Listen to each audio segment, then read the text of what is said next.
You ask Tiger to solve.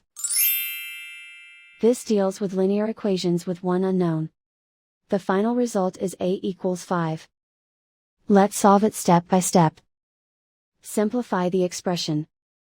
Expand the parentheses.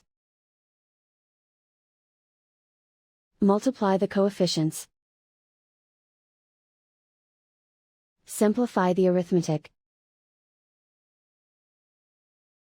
Group all constants on the right side of the equation.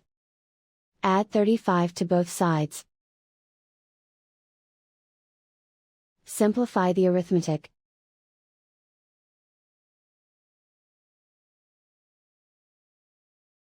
Isolate the a.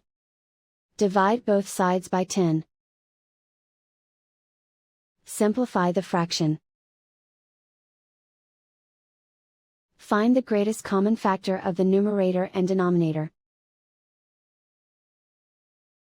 Factor out and cancel the greatest common factor.